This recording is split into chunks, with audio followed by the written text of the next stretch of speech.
지난 시간에 이어서 범사에 감사하라는 이 말씀을 가지고 한 번 더 말씀을 전합니다. 범사에 감사하려면요, 범사에 감사할 이유, 조건을 알아야 합니다. 남들이 아무리 감사하세요, 감사합시다 해도 내가 범사에 감사할 이유, 조건을 알아야 감사가 나올 수 있는 겁니다.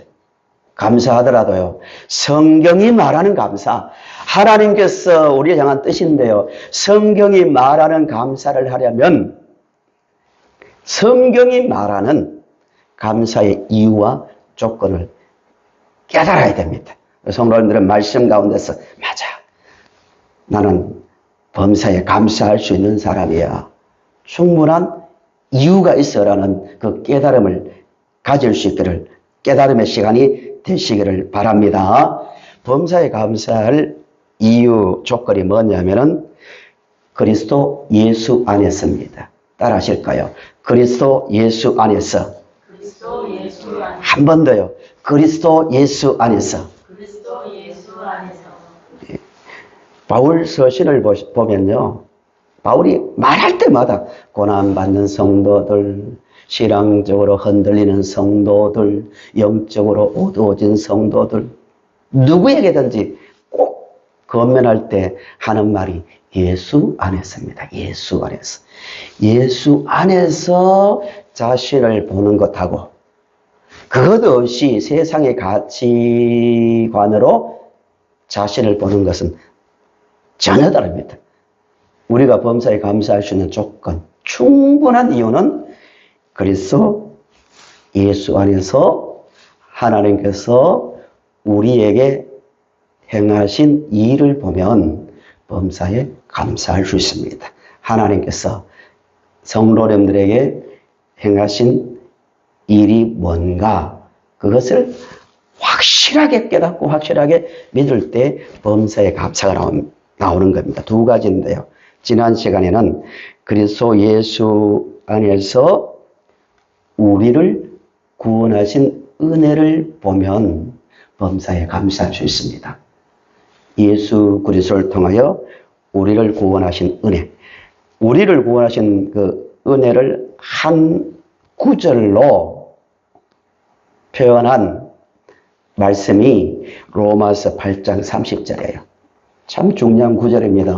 우리의 구원을 탁 압축해서 한 구절로 말하는 말씀이 8장 30절. 같이 읽겠습니다. 시작. 또 미리 정하신 그들을 부르시고 그들을 또한 의롭다 하시고 의롭다 하신 그들을 또한 영화롭게 하셨느니라. 구원론에 있어서 매우 중요한 교리예요. 교리. 매우 중요한 교리입니다. 우리가 하나님을 알기 전에 누가 우리를 구별했다고요? 하나님께서 하셨어요. 은혜입니다. 은혜. 세상에 사람들이 만든 많은 신화가 있잖아요. 그리스에 있고 로마에도 있고 세계 많은 곳에 신에 대한 이야기가 나오는데, 신이 인간을 먼저 알고 사랑 가운데 선택했다, 이런 신화는 없습니다. 세상에 많은 사람들이 있잖아요. 만세전, 장세전에 우린 이유는 몰라요. 하나님께서 우리가 좋아서 우리를 구별해 주셨습니다. 믿으셔야 됩니다. 어떤 사람들은 예정론, 이 말하면 굉장히 싫어합니다. 이해를 못하니까. 그런데 신앙이 깊어지면 깊어질수록, 성경과 가까우면 가까워질수록 입에서 나오는 고백이 뭐냐? 내가 잘나서 아니고 하나님의 은혜로 나를 불러주셨기 때문에 내가 구원을 받았구나를 가면 갈수록 느끼는 거예요. 경험 가운데서. 그래서 감사와 찬송이 나오는 겁니다. 그리고 하나님께서 우리를 정하시고 불렀어요. 인간적으로 보면은 뭐 사람 때문에 뭐 어떤 일 때문에 부른 것 같지만 근본적으로 하나님께서 우리를 불렀습니다. 전도에 보면 알잖아요. 이번 주에도 전화 통화도 하고 전도해 보면요. 느끼는 게 정말 예수를 믿는 것은 인간의 힘으로 되는 것이 아니구나. 안 믿는 것도 마찬가지야. 믿고 안 믿는 것은요, 하나님께서 불러주셔야 가능한 거예요. 부르심의 은혜입니다. 누가요? 우리가 부름을 받았습니다. 믿으십니까?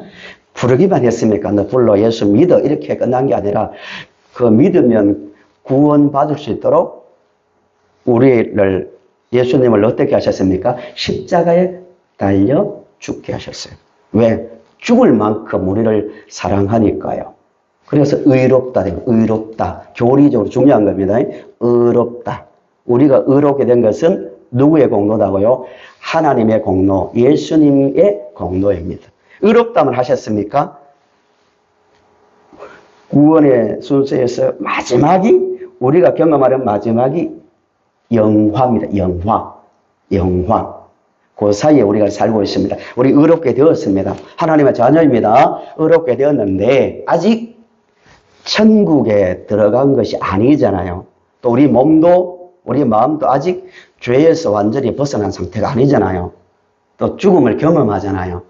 의롭게 된 하나님의 백성이지만 천국에 들어갈 때 영화랍니다. 몸과 육이 순식간에 호련이 확 변화될 거예요.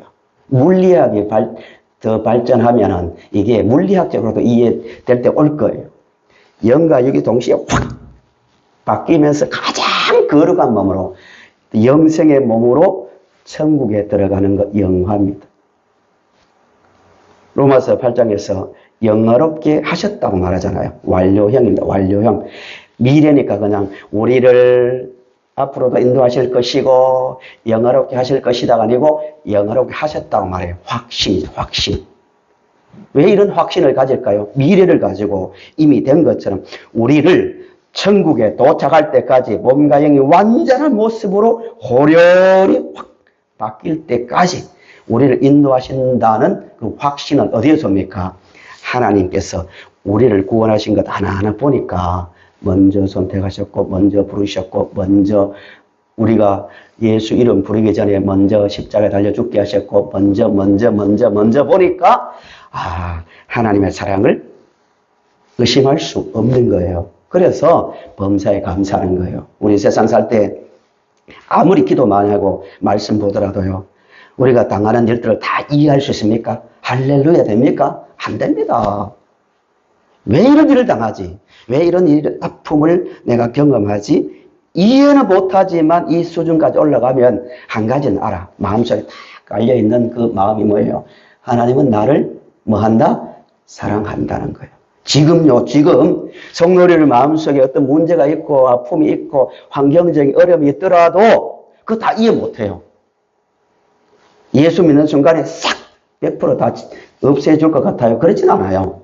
성경을 봐도. 그러나 한 가지는 확신을, 지금 이 순간에도 한 가지 확신 가져야 돼요. 그래도 하나님은 나를 죽기까지 사랑하고 계신다. 예수 안에서입니다. 예수 안에서. 그래서 뭐합니까? 범사에 감사하는 겁니다. 할렐루야. 이게 지난 시간에 말씀이었고요. 오늘 두 번째, 범사에 감사할 수 있는 그 이유, 조건. 반드시 지켜야 됩니다. 반드시 가지고 있어야 돼요. 이 두 가지 없는데 감사하는 것 복 아닙니다. 예수 안에서 받은 천국 소망 때문입니다. 오늘 들을 말씀이에요. 천국 소망 때문에. 그래서 예수 안에서 우리를 향한 하나님의 뜻이 뭐예요? 예수 그리스도를 통하여 우리를 어디로 들어가게 하기 위해서 천국 백성 되게 하기 위해서입니다. 그 목적이에요. 십자가 자체가 목적이 아니고 십자가는 수단이에요. 수단. 우리를 에덴 동산에서 추방시켜 놓고 죄에서 깨끗게 한 다음 들어오게 하시려고 예수님 십자가 달려 죽게 하신 거예요. 하나님의 사랑입니다. 천국 소망 때문에 우리는 모든 일 가운데서 감사할 수 있습니다. 우리보다 훨씬 더 좋은 조건 속에 살아가는 사람들 보더라도 우리는 훨씬 더 감사할 수 있어요. 왜? 그것과 비교 안 되는 천국이 주어져 있기 때문입니다. 이것이 예수 안에서입니다. 신약 시대, 마태복음부터 요한계시록까지 배경이 로마 시대 때 쓰여졌잖아요. 로마가 지배할 때 쓰여졌잖아요. 그때 예수님께서 하늘로 올라가신, 천국으로 가신 때부터, 그 다음부터 교회는 박해를 받았잖아요. 유대인들로부터. 초기에는 사도들이 얼마나 많은 박해를 받았습니까? 불려가서 감옥에도 갇히고 이역당하고 절대로 너희들 예수 전하지 말아라. 초기부터. 그 스데반이 돌에 맞아 죽잖아요. 그 일로 뿔뿔이 그리스도인들이 흩어지고요. 또 로마로부터 많은 박해를 받았습니다. 로마가 천년왕국인데 한 200년에서 250년 동안 초기에 박해를 받았습니다. 313년에 역사적 사건이죠.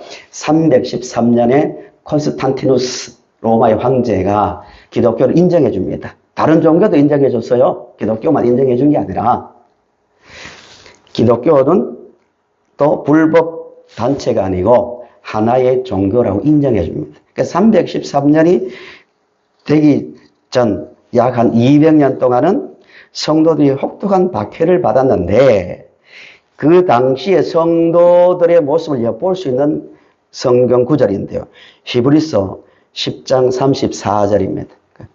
그 당시에 성도들은 어떤 환경 속에서 어떤 모습으로 신앙생활을 했는가를 엿볼 수 있는 구절입니다. 10장 34절. 너희가 갇힌 자를 동정하고 예수 믿는다는 이유 때문에 갇혔단 말입니다. 같이 한 마음으로 기도하고 함께 했다는 거예요. 너희 소유를 빼앗기는 것도. 소유를 어떻게 했다고요? 빼앗겼어요. 그 당시에 예수 믿는다는 이유 때문에 소유도 빼앗기고, 그런데 어떻게 그런 일들을 받아들였습니까? 어떻게요? 기쁘게 당했대요.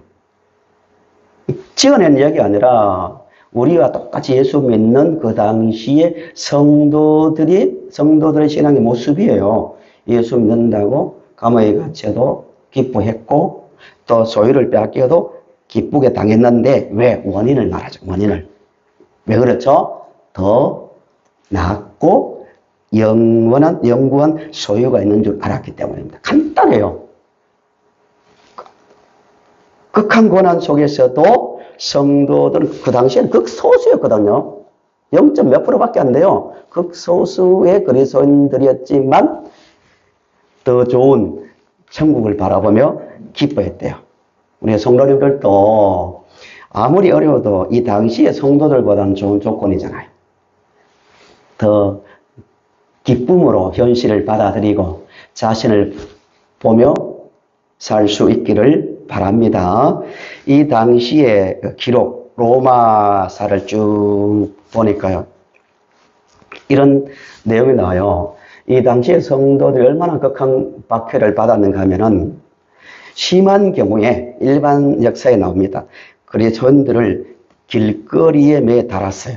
매 달아가지고 발가를 벗겨 몸에 콜타르, 석탄에서 나오는 검은 거 있잖아요. 아스팔트 깔고 하는데 불 잘 붙잖아요. 콜타를 몸에 칠해서 몸에 불을 붙여 가로등으로 사용했다는 기록이 나와 있습니다. 물론 사람들을 통제하기 위해서 그런 거겠죠. 길 가다 지나가다 보면서 로마에 협조하지 않으면 저런 일을 당한다. 십자가도 마찬가지고요. 지나가는 데 십자가를 많은 사람들이 볼 수 있는 곳에 십자가형을 집행한 것도 반란을 하지 말라 이거죠. 로마에 협조하라는 거죠. 그런 일을 당했어요. 그리스도인들이. 그런데 더 좋은 천국을 바라봤기 때문에 그들은 기쁨으로 그 일들을 받아들였다고 분명히 말합니다. 그러니까 범사의 감사는 성경에 말하는 진짜 감사요. 감사란 말을 얼마나 많이 합니까? 심지어 교회 안에도 가만히 들어보면 말하는 게 저것이 과연 세상적 가치관을 가지고 감사란 말인가? 성경이 말하는 감사인가? 의심이 갈 때가 많이 있어요. 물 믿듯이 들어오고 있어요. 그게 또 가볍게 다가오니까 그러나 성경이 말하는 감사는 뿌리는 천국에 대한 소망 가운데서 나와야 되는 겁니다. 천국에 대한 소망이 없는데 감사하고 마음이 평안하면요, 그 불행한 겁니다. 극단적인 표현인지 모르지만 불과 유황불로 심판당할 소돔성 안에서 나는 행복해 하는 것, 정말 그것이 복일까요? 아니잖아요. 베드로 사도가 분명히 말하잖아요. 우리의 미래는 앞으로 뜨거운 불에 체질에 녹아지듯이 세상 불탄다고 말하잖아요. 그런데 예수 없는, 천국에 소망이 없는데 막 기뻐하고 나는 행복해요. 말이 안 되는 겁니다. 그 종교적 감사입니다. 그건. 성경이 말하는 감사가 될 수 없는 겁니다. 영적으로 무감각, 무지에서 나오는 감사예요. 안 되는 겁니다. 우리 마음 중심을 다 해체하고 내려놓고 나는 정말 천국에 들어간다는, 천국 백성이 되었다는 것 때문에 아무리 힘들고 괴로운 일들 당하더라도 나는 왠지 마음속에서 솟아나는 감사가 있는가? 그 감사가 반드시 솟아나야 됩니다. 사탄은요, 교회를 흔들기 위해서 천국으로 인한 감사가 아닌 그 감사를 빼앗아가려고 계속 엿보다가 세상적인 것으로 천국에 바라본 눈이 흐려지고 무감각하게 만들어서 진짜 기쁨을 빼앗아가려고 끊임없이 시도합니다. 조금 전에 제가 로마, 이 당시 배경입니다. 데살로니가 전서를 쓸 때의 배경인데요. 로마 시대의 그 기록을 보면 이런 내용이 나옵니다. 일반 역사에도 나옵니다. 초기 그리스도인들은 말씀드린 대로 한 200년, 그러니까 공인되기 전에 313년 기독교도 하나의 종교다 인정받기 전 200년 동안 박해를 받았고요. 380년 테오도시우스 황제가 국교화 시켜줍니다. 국교. 로마 제국 인정하는 유일한 종교는 뭐라고요? 기독교다라고 딱 인정합니다. 공인하기 전에는 카타콤의 뜻이 무덤 사이 이 뜻입니다. 카타콤, 무덤, 지하 동굴에 들어가서 예배 드리고요. 거기에 병원도 만들고 여러 가지 만들어서 지하에서 오랫동안 생활했는데요. 죽음을 각오해야 돼요. 그 당시에 교회의 지도자가 된다는 것은 가장 먼저 순교를 각오해야 됩니다. 그런데 국교가 된 거예요. 313년에 기독교를 인정해주고 공적으로 인정받고 난 다음에 어떤 일들이 일어났냐면은 숨어서 예배 드리던 성도들이 이제는 당당하게 밖으로 나와서 나는 예수 믿는 사람이다 하고 자신있게 말하면서 예배 드릴 수 있게 되었고요. 하나의 변화죠. 그 다음에 심지어 국교가 된다면은 국가는 이방 신전을 빼앗아 교회에 주고요. 일요일을, 이게 참 역사를 모르면 여기서 헷갈리는데요. 일요일을 공휴일로 인정해 줍니다. 그래서 주일날 누구든지 예배드리게 되었는데 그 전에 사도들도 예수님께서 부활하신 날 재창조의 날입니다. 재창조의 날을 기념해서 그 날로 예배를 드렸는데 이제는 그리스도인들에게 도움을 주기 위해서 모든 사람들이 신앙생활을 할 수 있도록 일요일을 공휴일로 정해줍니다. 엄청난 혜택이죠. 그전에는 일요일에 일했습니다. 일하고 모이고 이렇게 했는데요. 그 다음에 로마의 지원을 받았어요. 이 중요한 부분입니다. 이 부분이. 교회는 그전까지는요.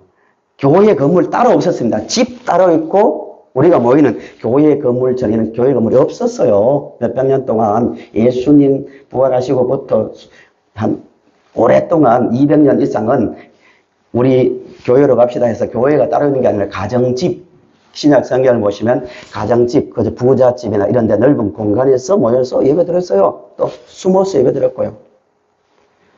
근데 국가에서 지원하니까요. 교회를 웅장하게 지었는데 최초입니다. 최초의 교회 건물, 지금 형태의 교회 건물은 이때 비로소 생긴 거예요. 이 건물 양식을 바실리카. 뜻이 바실, 왕국이란 뜻이거든요. 교회 건물이 로마의 관청이나 또 왕궁의 모양을 본따서 만든 양식을 바실리카랍니다. 그 천장이 굉장히 높고 그리고 넓은 홀이 있었습니다. 국가에서 지원해 주니까요. 그런 곳에 모여서 예배를 드렸고요. 지붕은 뭐 대리석으로 뭐 칠해지기 시작하고요. 평상복을 입었던 교회의 감독, 그러니까 지금은 목사죠, 목사들은 황제나 귀족들이 입는 비슷한 옷을 입고 망토를 걸치기 시작했습니다. 머리에 왕관 다무씩 쓰고 이렇게 거물질한 것을요. 박해를 받던 장소가 출세의 장소로 바뀌기 시작하니까요. 가장 먼저 순교를 각오해야 될 그들이 이제는 그 자리가 명예의 자리가 된 거예요. 큰데 그 교회의 목사네 그 명예의 자리로 바뀌기 시작한 거예요. 그러니까 어떤 일이 발생합니까? 권력 암투가 생기는 암투가 그 자리를 차지하려고 명예의 자리가 되어버린 거죠.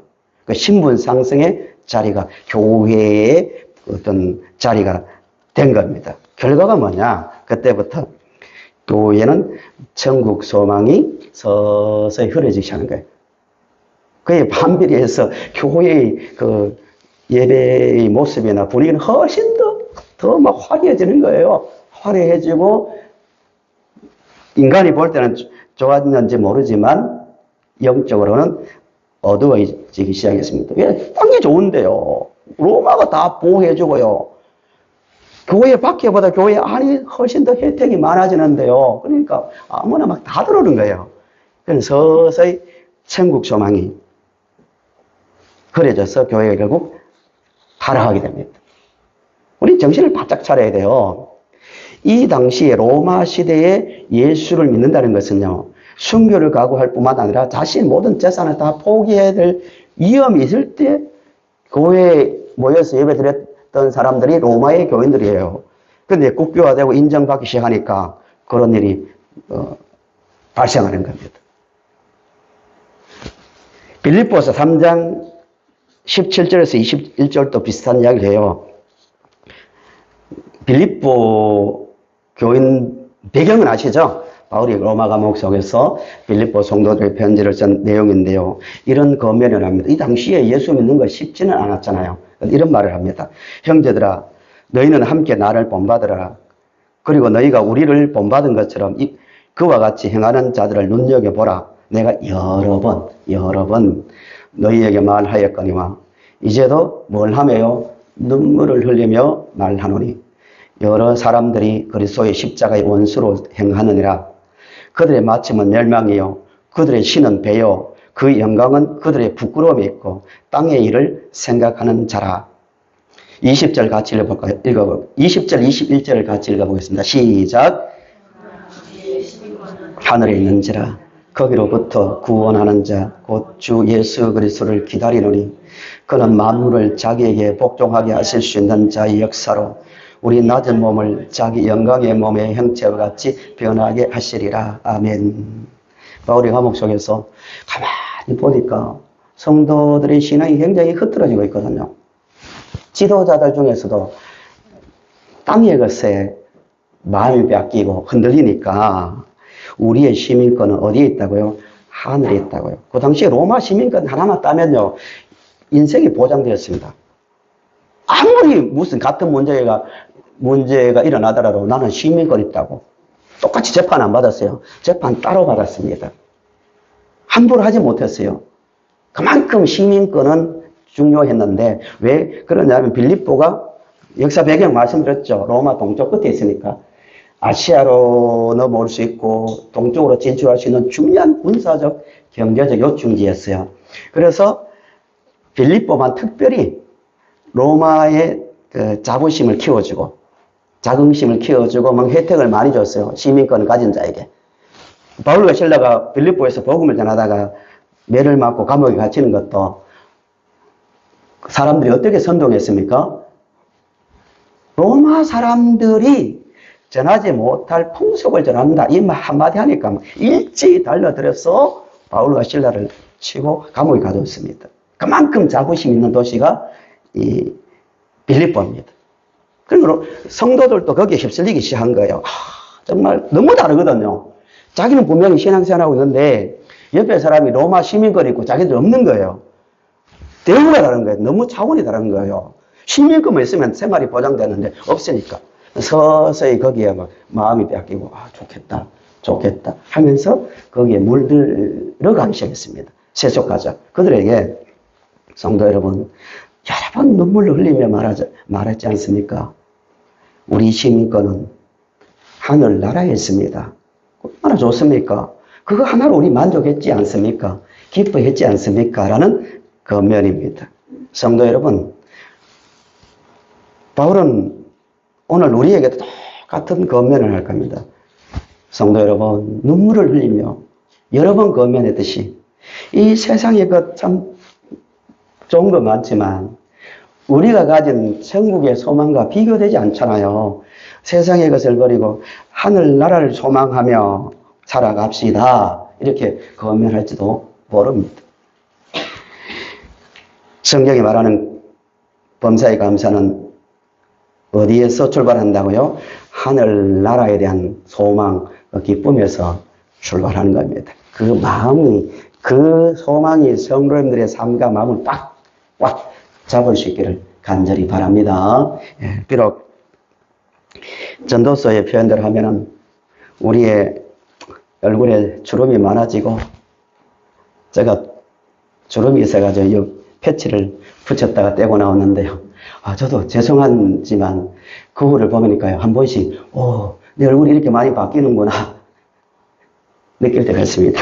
예, 있는데 갈수록 얼굴에 주름이 깊어지고 또 검버섯이 더 피고 허리는 굽어지고 육체가 날마다 약해짐을 경험하잖아요. 그래도 예수 안에 있기 때문에 우리는 감사할 수 있습니다.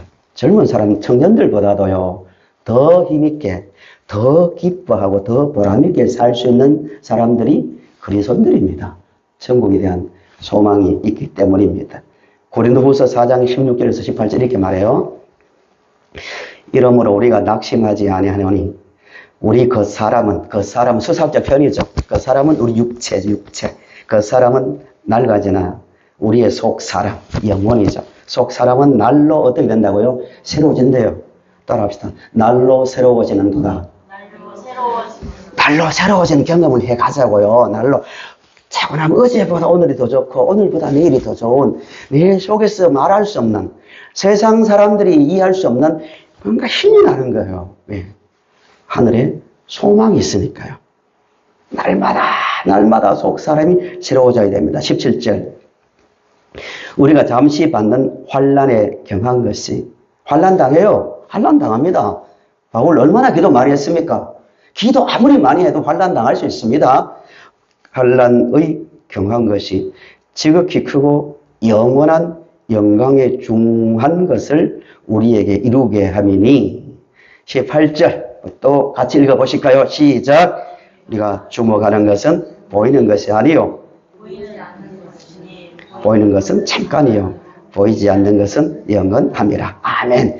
이 고백이 내 마음 중심에서 나올 때 비로소 나오는 것이 성경이 말하는 감사, 성경이 말하는 소망, 성경이 말하는 범사의 감사가 되는 겁니다. 성경을 굉장히 많이 찾았는데요.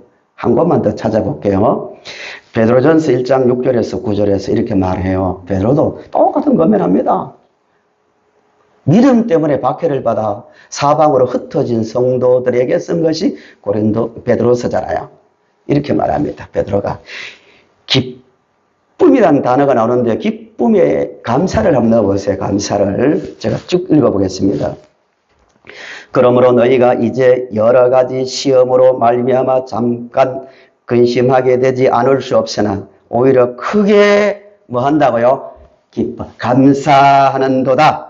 너희 믿음의 확실함은 불로 연단하여도 없어질 금보다 더 귀하여 예수 그리스도께서 나타나실 때 칭찬과 영광과 존귀를 얻게 할 것이니라. 예수를 너희가 보지 못하였으나 사랑하는도다. 이제도 보지 못하나 믿고 말할 수 없는 영광스러운 즐거움으로 기뻐하니 감사하니 믿음의 결국 곧 영혼의 구원을 받음이라. 천국 소망 때문이라. 말할 수 없는 영광스러운 즐거움이 성도님들 마음속에 있습니까? 생기도록 해야 됩니다. 말할 수 없는 영광스러운 즐거움으로 기뻐한대요. 요즘 부동산 이야기가 참 자주 방송에 뉴스에 나오는데요. 천국 입주권 계약서를 작성하고 그 모든 집값을 완납한 사람이 우리입니다. 예를 들어서 한 100평이나 한 50평 되는 집에 들어가기 위해서 계약서를 작성하고 잔금을 다 지불하고 이사 날짜를 받아 놓으면 마음이 어떨까요? 너무 기쁘겠죠. 우리가 그렇다는 거예요. 예수의 피로 모든 값을 지불하고 우리는 천국에 들어갈 날을 받아 놓은 사람들입니다. 그런 사람들이 집에, 현재 살고 있는 집에 좀 비가 새고 좁고 좀 그렇더라도 나는 불행하다. 왜 이럴까? 이러지는 않습니다. 그렇지 않습니까? 천국이 있으니까. 들어갈 집이 있으니까요. 우리의 삶입니다. 성도님들 낙심될 일이 혹시 있습니까? 그 자체는 부정할 수 없지만 천국에 대한 그 놀란 소망, 그 집중하는 가운데서, 소망 가운데서 그 모든 것을 뛰어넘어 말할 수 없는 영광스러운 즐거움을 가지고 기뻐하며 감사하며 살 수 있기를 바랍니다. 결론입니다. 범사에 감사하라. 하나님의 뜻이라고 말했습니다. 교회는 이런 영적 기쁨이 넘쳐나는 곳이 되어야 됩니다. 싸구려 세상적인 어떤 심리적인 것, 세상적인 어떤 안정감, 그런 것을 슈퍼마켓에서 파는 것처럼 파는 것이 아니라 진짜 본질로 돌아와 보자고요. 본질로, 신앙의 본질로. 제가 아까 극단적인 표현으로 들릴지 모른다 했는데요. 불과 유황으로 심판받을 소돔성, 계시록은 이 땅을 소돔성이라고 말하잖아요. 여기에서 기뻐하는 것하고 천국의 소망을 가지고 기뻐하는 건 다르잖아요. 극단적인 것이 아니라요. 가장 성경적입니다. 가장 성경적인 말이 아닙니까? 우리 이 확신 가운데서 천국을 바라보면서 한 번 사는 세상에서 하나님 감사합니다.